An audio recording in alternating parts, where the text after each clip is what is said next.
तो दोस्तों अब हम फरवरी अंक में आते हैं और आज सबसे पहले हम लोग राष्ट्रीय घटनाक्रम के बारे में बात कर लेते हैं। सबसे पहला न्यूज़ है कि एक देश एक चुनाव, इसका शीर्षक होगा आपके पत्रिका दर्पण में। एक देश एक चुनाव के लिए आवश्यक संविधान संशोधन विधेयक लोकसभा में प्रस्तुत हुआ। ये संयुक्त संसदीय समिति को संदर्भित किया गया है। तो सबसे पहले विधेयक की जो प्रस्तुति की बात कर लेते हैं, तो इसमें दो विधेयकों को 17 दिसंबर 2024 को लोकसभा में पेश किया गया। पहला विधेयक जो था वह 129वें संविधान संशोधन से है। 129वां संविधान संशोधन विधेयक में लोकसभा व सभी विधानसभाओं के चुनाव एक साथ कराए जाने का प्रावधान है। तो सबसे पहला विधेयक तो ये था। और दूसरा कि दिल्ली, पुदुचेरी तथा जम्मू कश्मीर की विधानसभाओं के चुनाव को लोकसभा चुनाव के साथ कराने के लिए यूनियन टेरिटरीज लॉ परिवर्धन संशोधन विधेयक 2024 प्रस्तावित है। तो ये दो विधेयक जो है पेश किए गए। आगे बात कर लेते हैं कि संविधान संशोधन की प्रक्रिया इसमें जो होने वाली है उसके बारे में। तो संसद के दोनों सदनों में 2/3 बहुमत 362 में से वर्तमान में एनडीए के पास 292 सीटें, राज्यसभा में आवश्यक 164 में से 112 + 6 116 सीटें मौजूद है। आगे है कि सर्वसम्मति हेतु समिति का गठन किया गया।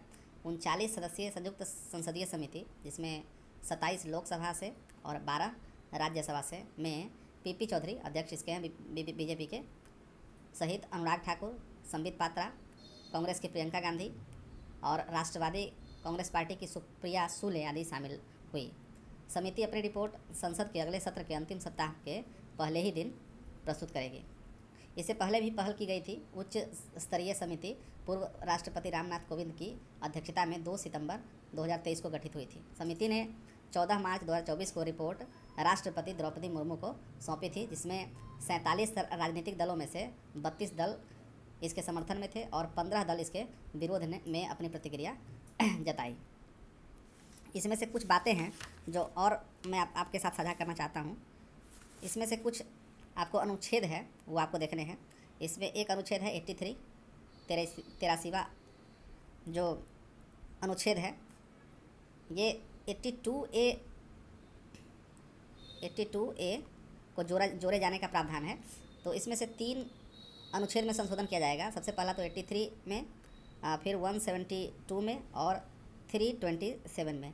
ये 3 अनुच्छेद इसमें संशोधन किए जाने हैं। तो 83 की बात कर लेते हैं। 83 में क्या है कि संसद के सदनों की अवधि का जिक्र है, ठीक है, अवधि का। और 83(1) में राज्यसभा का और 83(2) में लोकसभा का जिक्र है। जैसा कि आप लोग जानते ही होंगे कि राज्यसभा कार्यकाल 6 वर्षों का है और लोकसभा कार्यकाल 5 वर्षों का है। उसके बाद 172 अनुच्छेद को देखें तो इसमें राज्य विधानसभा, ये लोकसभा और राज्यसभा इससे संबंधित है, और 172 में राज्य विधानसभा की अवधि की बात है। और 327 क्या है, तो संसद की विधायी शक्तियाँ, इसका जिक्र है कि संसद का यह अधिकार है कि वह किसी भी राज्य के या संसद के किसी भी सदन के लिए कानून बना सकती है। तो ये 3 कानून संशोधन किए जाने हैं, 3 अनुच्छेद संशोधन किए जाने हैं। अब हम लोग कुछ और देख लेते हैं। आपको पता होगा कि 47 राजनीतिक दल जिन्होंने विरोध किया था, उसमें से जो विपक्ष में 15 पार्टी थी, उसमें मुख्य रूप से Congress, Samajwadi party, AIMIM, RJD, Shiromani Akali Dal और वामपंथी दल जो हैं वो इसके विपक्ष में थे। बाकी जो सत्तारूढ़ बीजेपी और एनडीए सरकार है, उसके लगभग सभी घटक दल ने इसका समर्थन किया था, ठीक है। तो ये इसमें कुछ और बातें दी गई हैं कि यह 2 चरणों में लागू होगा। पहला क्या है, जब ये एक राष्ट्र एक चुनाव में सबसे पहला क्या होगा कि लोकसभा और विधानसभा के चुनाव कराए जाएंगे और 100 दिनों के भीतर आम चुनाव होगा। जो लोकल गवर्नेंस जो होती है उसका 100 दिन के भीतर ही चुनाव करवाया जाना है। अगर लोकसभा या राज्यसभा के बीच में अगर भंग होने की स्थिति में चुनाव जो होगा वो शेष कार्यकाल के लिए ही संपन्न होगा, ठीक है। और लोकसभा या विधानसभा के मतदाता सूची एक ही होगी। तो कुछ बातें हैं। अब हम लोग आगे बढ़ते हैं और अगले टॉपिक की तरफ चलते हैं कि उल्फा पर प्रतिबंध अवधि में 5 वर्ष की वृद्धि दर्ज की गई है। तो इसे हम लोग देखें कि उल्फा का पूरा नाम क्या होता है कि हाँ, उल्फा का United liberation front of Assam, इस पर प्रतिबंध जो है 5 वर्षों के लिए बढ़ा दिया गया। अधिसूचना गृह मंत्रालय द्वारा 25 नवंबर 2024 को जारी की गई। इसकी पृष्ठभूमि देख ले तो उल्फा को सबसे पहली बार 1990 में प्रतिबंधित किया गया था। पिछली बार 27 नवंबर 2019 से 5 वर्ष के लिए प्रतिबंध बढ़ाया गया था। अधिसूचना के प्रमुख बिंदु को हम देख लें तो उल्फा देश की संप्रभुता व अखंडता के विरुद्ध क्रियाकलापों में संलग्न है। संगठन ने अवैध हथियार व गोला बारूद रखने, धमकी, जबरन वसूली और हिंसा से जुड़े कई आपराधिक मामलों में भागीदारी की है। वक्त के साथ संगठन के गुटों में दरार भी देखने को मिली है। वार्ता समर्थक गुट अरविंद राजखोवा के नेतृत्व में बनाम कट्टरपंथी व विध्वंसक गुट परेश बरुआ द्वारा। तो ये वार्ता का कई दौर गुजरा। समर्थक गुटों में से हम लोग जानते हैं कि अरविंद राजखोवा इसका समर्थन कर रहे हैं, जबकि कट्टरपंथी विध्वंसक गुट है परेश बरुआ, जो कि सरकार से या किसी प्रकार के शांति की पहल से उसका वो विरोध करते हैं, परेश बरुआ के गुट। आगे बढ़ते हैं और हम लोग देखते हैं काफ़ी महत्वपूर्ण है यह टॉपिक कि इसरो द्वारा PSLV C-59 के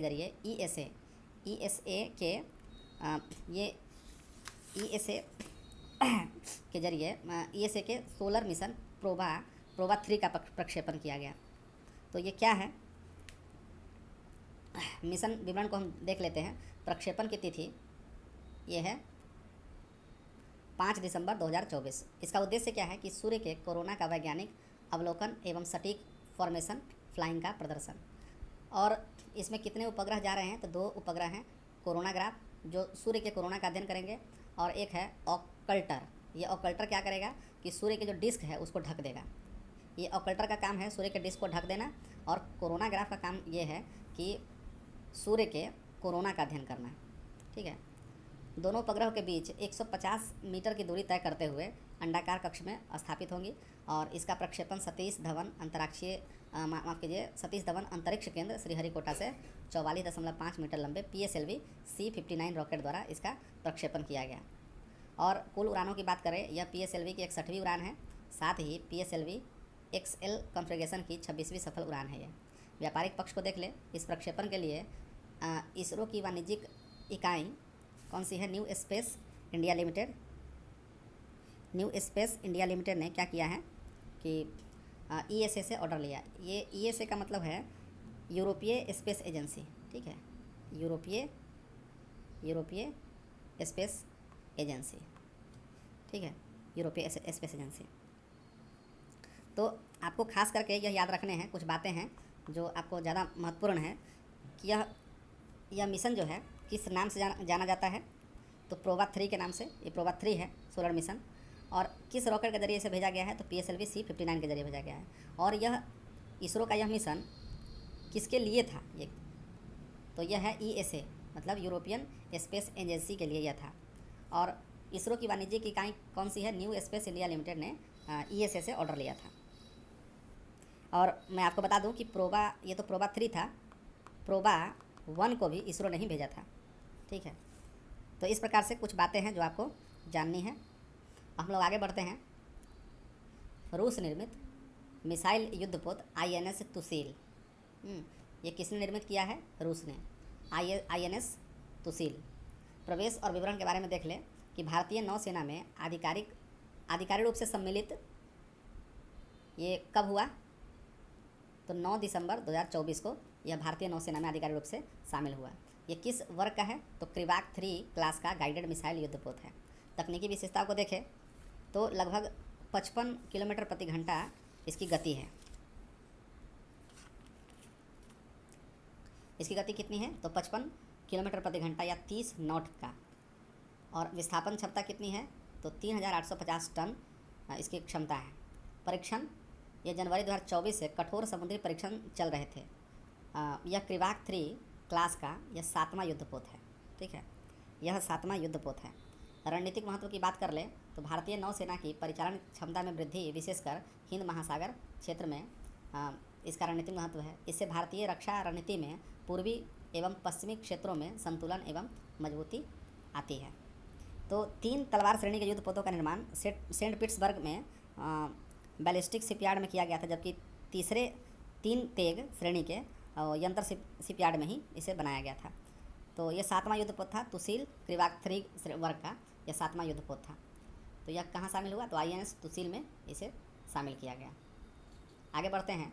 एक स्वदेशी आत्मघाती ड्रोन नागास्त्र 1 यह चर्चा में है। तो यह है क्या? इसका निर्माण किसने किया? तो नागपुर की सोलर इंडस्ट्रीज ने इसका निर्माण किया। यह स्वदेशी है, पूर्ण रूप से स्वदेशी आत्मघाती ड्रोन है। 480 ड्रोन की इसकी संख्या है टोटल जो निर्मित हुई। तकनीकी विवरण की बात कर ले तो ये लोइटरिंग म्यूनिशन है इसमें। और इसका क्या मतलब होता है? लोइटरिंग म्यूनिशन का मतलब होता है यह लक्ष्य के ऊपर जो है मंडराता है। ये आप ध्यान रखिएगा, लक्ष्य, इसीलिए इसका नाम लोइटरिंग म्यूनिशन कहा जाता है। लक्ष्य के ऊपर मंडराने का काम करता है, ऊपर मंडराता है। ठीक है। इसकी रेंज कितना है? इसकी रेंज है लगभग 30 किलोमीटर। उड़ान अवधि है 60 से 90 मिनट की। और पे लोड 1 किलोग्राम 1 किलोग्राम ऊंचा विस्फोटक जो है लेके जा सकता है।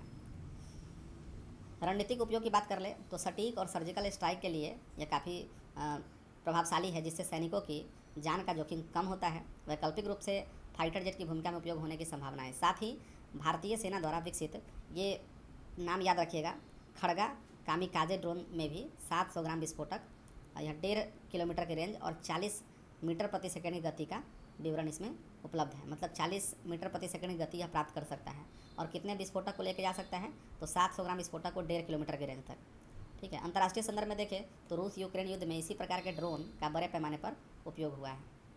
तो इस प्रकार से हमने देखा नागास्त्र 1 जो कि स्वदेशी आत्मघाती ड्रोन है।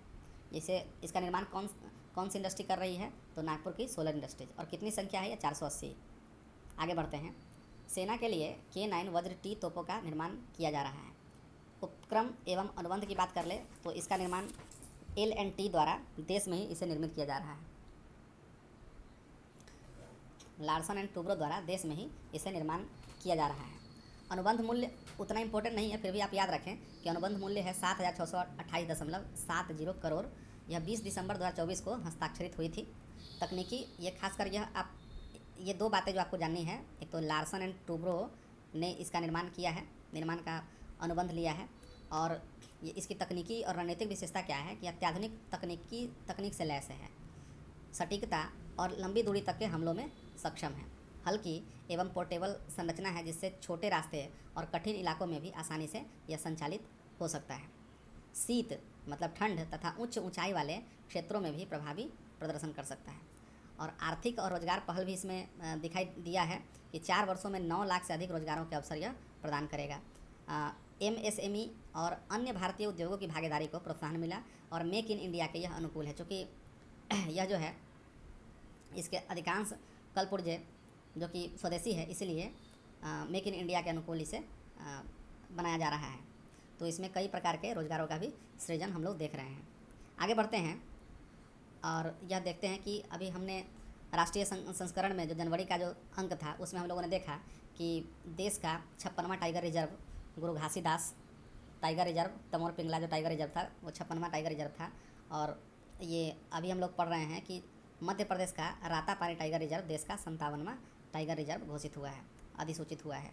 तो यह क्या है कि पहले स्थिति देख लेते हैं। तो ये रातापानी टाइगर रिजर्व है कहाँ? तो मध्य प्रदेश में स्थित है यह, और इसे दिसंबर 2024 में अधिसूचित किया गया था। और जैसा कि हमने अभी कहा कि 56वां टाइगर रिजर्व किसे घोषित किया था? तो गुरु घासीदास तमोर पिंगला टाइगर रिजर्व को घोषित किया गया था। प्रासंगिक बिंदु देखें तो राष्ट्रीय बाघ संरक्षण प्राधिकरण, ठीक है, राष्ट्रीय बाघ संरक्षण प्राधिकरण NTCA ने शिवपुरी जिले के माधव राष्ट्रीय उद्यान को भी टाइगर रिजर्व के रूप में मंजूरी दे दी है, जो मध्य प्रदेश में 9वां टाइगर रिजर्व बन सकता है। हालांकि अभी अधिसूचित नहीं हुई है, लेकिन यह 9वां टाइगर रिजर्व बन सकता है। आगे हम लोग देखेंगे, हो सकता है क्या अगले अंक में हम लोग पढ़े भी या 58वां टाइगर रिजर्व हम पढ़े भी, लेकिन फिलहाल अभी तक हम लोग जानेंगे कि 57वां टाइगर रिजर्व मध्य प्रदेश का रातापानी टाइगर रिजर्व को घोषित किया गया है। प्रधानमंत्री श्री नरेंद्र मोदी ने इस कदम का स्वागत करते हुए बाघों की बढ़ती संख्या और संरक्षण के महत्व पर जोर दिया। और इस जोड़ के चलते 2006 में जहां बाघों की संख्या 1411 थी, वहीं 2010 में 1706, 2014 में 2226 बाघ, 2018 में 2967 बाघ, 2022 में 3682 बाघ और 2018 से 22 के बीच 24.1% की वृद्धि दर्ज की गई है। ठीक है, तो इस प्रकार से हम लोगों ने देखा कि मध्य प्रदेश का रातापानी टाइगर रिजर्व देश का 57वां टाइगर रिजर्व घोषित हुआ है।